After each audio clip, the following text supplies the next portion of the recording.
আসসালামু আলাইকুম। স্বাগত জানাচ্ছি আরো একটি নতুন আপডেট ভিডিওতে। দেশ এবং প্রবাস থেকে যে যেখান থেকে দেখছেন সবাইকে স্বাগত জানাচ্ছি। দর্শক, অনেকদিন পর চলে আসলাম গাবতলী আমিনবাজার সেতুর অংশে। তো এবার এসে যেমনটা দেখতে পাচ্ছি এই সেতুতে অনেক পরিবর্তন হয়েছে। বিশেষ করে ডিভাইডারগুলো সৌন্দর্য বর্ধনের ফলে সেতুটি দেখতে অনেক সুন্দর লাগছে। এছাড়াও এই সেতুর নিচে আন্ডারপাসগুলোকে প্রস্তুত করা হয়েছে। তাছাড়া গুল চত্বরগুলোর কাজও প্রায় শেষের পথে। আজকের ভিডিওতে গাবতলী আমিনবাজারের অংশের বর্তমান অবস্থা আপনাদের সামনে তুলে ধরবো ইনশাআল্লাহ।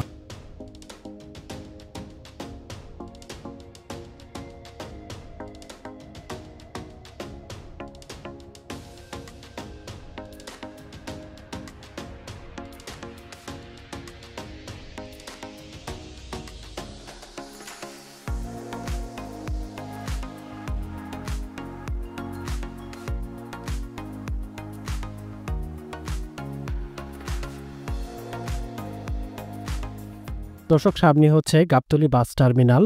ঢাকায় বাস চলাচল সুষ্ঠু ও নিয়মতান্ত্রিক কাঠামোয় আনতে গাবতলী বাস টার্মিনাল হেমায়েতপুরে স্থানান্তরের সিদ্ধান্ত নেওয়া হয়েছিল ঢাকা উত্তর সিটি কর্পোরেশনের পক্ষ থেকে। এছাড়া ঢাকার চারপাশে আরও 4টি পরিকল্পিত বাস টার্মিনাল নির্মাণ করা হবে। স্থানান্তর করা হবে মহাখালী ও সায়দাবাদ বাস টার্মিনালও। হেমায়েতপুরে মেট্রো রেল লাইন 5-এর স্টেশন ও ডিপোর পাশে প্রায় 45 একর জায়গা জুড়ে অত্যাধুনিক সুবিধা সম্পন্ন এই বাস টার্মিনাল নির্মাণ করা হবে।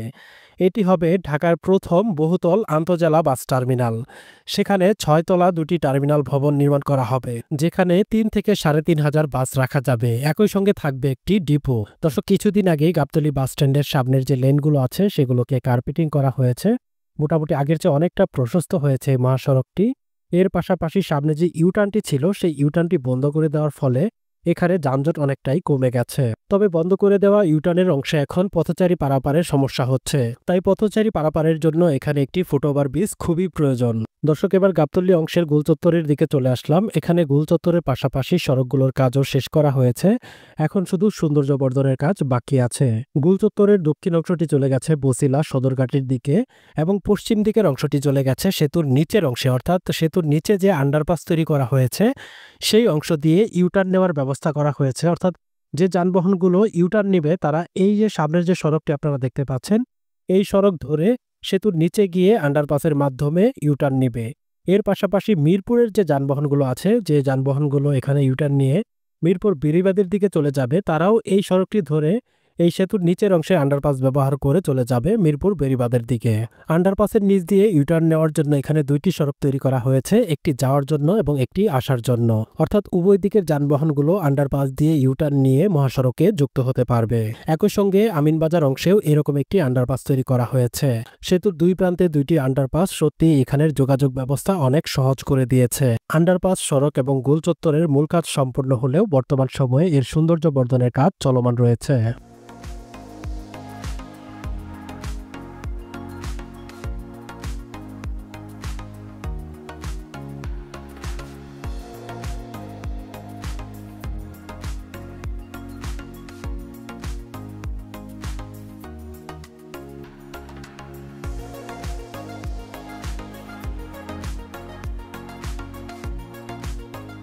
দর্শক, একটু আগে আপনাদেরকে যে গোলচত্বরটি দেখিয়েছি সেটি ছিল দক্ষিণ অংশের, আর সামনের এই গোলচত্বরটি হচ্ছে উত্তর অংশের।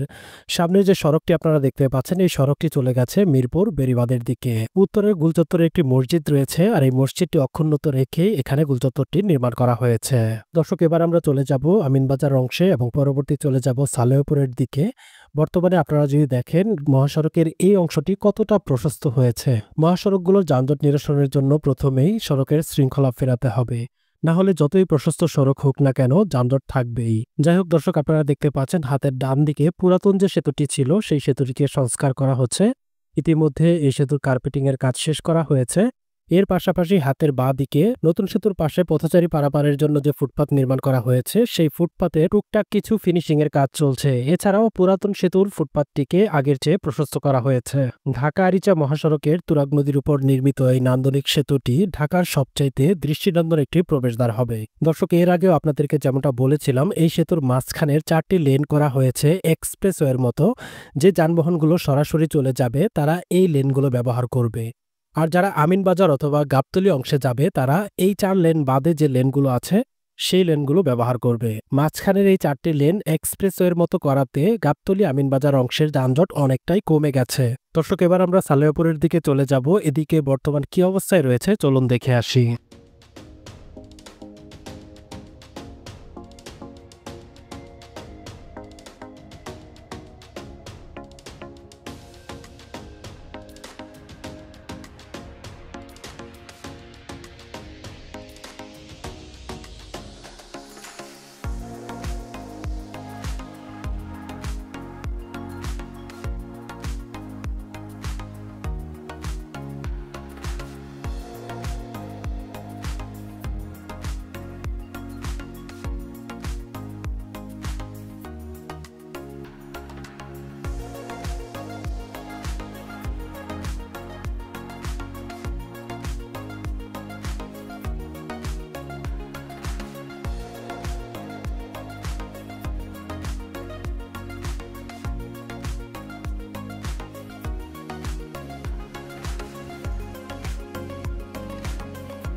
দর্শক, গাবতলী আমিনবাজার সেতুর 4 লেনের যে এক্সপ্রেসওয়ের মতো অংশটি, সেই অংশটি এই জায়গাতে এসে শেষ হয়েছে। সেতু থেকে অনেকটা দূরে এনে এই অংশটি শেষ করা হয়েছে। আর সামনে আপনারা দেখতে পাচ্ছেন এখানে রাখা হয়েছে ইউটার্ন অংশ। মূলত লোকাল বাসগুলো যেখানে সেখানে দাঁড়ানোর কারণে মহাসড়কগুলোতে যানজটের সৃষ্টি হয়। আর এই কারণে এই সেতুর বেশ কিছুটা অংশ এক্সপ্রেসওয়ের মতো করা হয়েছে।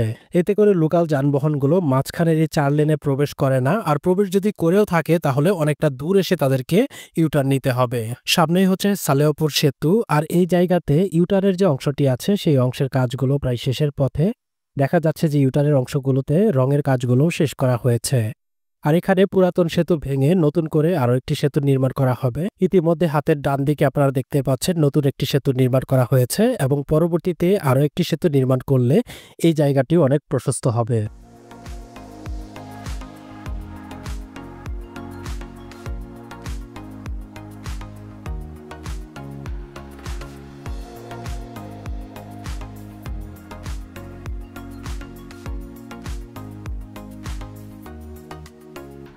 দর্শক, এটি হচ্ছে আমিনবাজার অংশ। এখানে আন্ডারপাস নির্মাণের কাজ চলছে। যদিও গাবতলী অংশের আন্ডারপাসের কাজ শেষ করার পরে যান চলাচলের জন্য খুলে দেওয়া হয়েছে, কিন্তু আমিনবাজারের অংশের কাজটি এখনো বাকি আছে।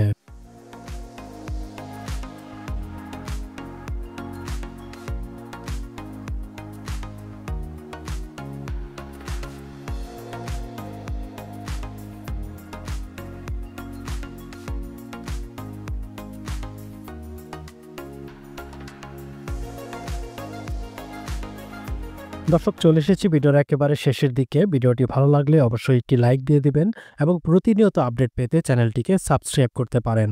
দেখা হচ্ছে আবারও নতুন কোনো ভিডিও নিয়ে, ইনশাআল্লাহ।